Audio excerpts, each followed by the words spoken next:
डोगर साहब, मैं वक्त ज़ाया किए बगैर आपकी तरफ आना चाहूँगी।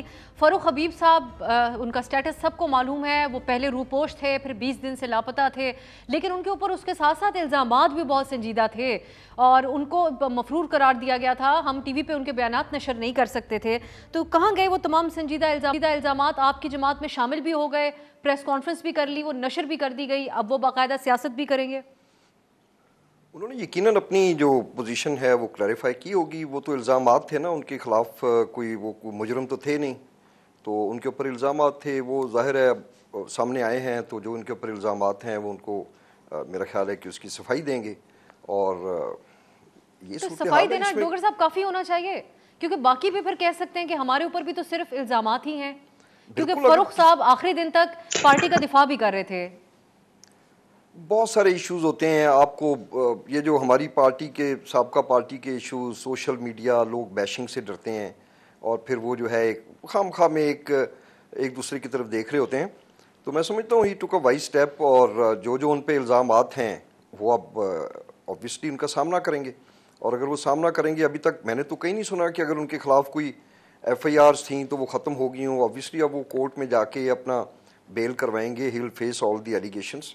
अगर कोई एलिगेशन ठीक हुआ तो फिर उनको सजा भी मिलेगी, तो अगर नहीं है तो लेकिन वैसे एक आम तासुर है कि आपकी जमात में ये लोग खुद आ रहे हैं या इनको लाया जा रहा है। एक मुल्क में एक सियासी हिस्ट्री मौजूद है। मैं ये जानना चाह रही हूँ कि अब और मजीद अगर कुछ आप बता सकें, कितने लोग अनकरीब शामिल हो सकते हैं। लेकिन उससे ज़्यादा अहम ये बात है कि इसका सियासी नुकसान आप लोगों को नहीं होगा, क्योंकि जब एक ये तासुर रहे कि ये लोग खुद आ रहे हैं या इनके मजबूर होकर आ रहे हैं इस सियासी जमात में। देखिए, मैं आपको अपनी बात बता देता हूँ ना, मैं कहीं अरेस्ट हुआ बड़े बाइज्जत तरीके से।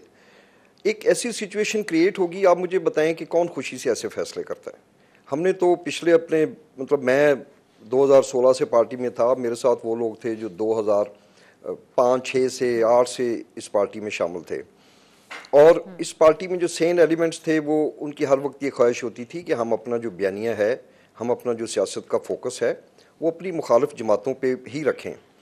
मगर वो बस बदकिस्मती से एंगर लेवल इतना हाई हो गया और हमने अपना जो एक अपने फोकस किया हुआ था दूसरी जमातों से हट के एक ऐसी तरफ फोकस कर दिया कि जिसका मैं तो ख़ास तौर पे, चूँकि मैं उस अदारे में रहा हूँ, मैं तो बिल्कुल ना अफोर्ड कर सकता हूँ, ना बर्दाश्त कर सकता हूँ और ना इसको अच्छा समझता हूँ। मैंने तो उस वक्त को भी क्रिटिसाइज़ किया कि जब मियाँ नवाज शरीफ साहब ने गुजरांवाला जलसा जिसमें वो लंदन में बैठे थे, उन्होंने नाम लेके उस वक्त के आर्मी चीफ, इस तरह ये होता है कि आप आवाम के जज्बात को भड़काते हैं, ये अच्छा नहीं है। और इस तरह की चीज़ों से अपने आप को आप साइड पे रखें। मैं बिल्कुल, रजवाना साहब ने पहले फरमाया, ठीक फरमाया कि टाइम आ गया है कि रिकन्सिलेशन होना चाहिए। और हम लोग भी इंशाल्लाह हम अपने आप को PTI के साथ भी होनी चाहिए। डोगर साहब, अभी शफकत साहब की गुफ्तगू आप सुन रहे थे, उन्होंने कहा हम सबको मिलकर 10-15 साल का PTI के साथ भी होनी चाहिए बातचीत। बिल्कुल, जो PTI के सेन एलिमेंट्स हैं, अब जैसे आप शफकत साहब की बात कर लें, मैं उनकी बहुत रिस्पेक्ट करता हूँ और ये हमारे सीनियर थे। कभी हमने उनके मुंह से कोई ऐसी बात नहीं सुनी, कोई ऐसी एंगर की बात नहीं सुनी।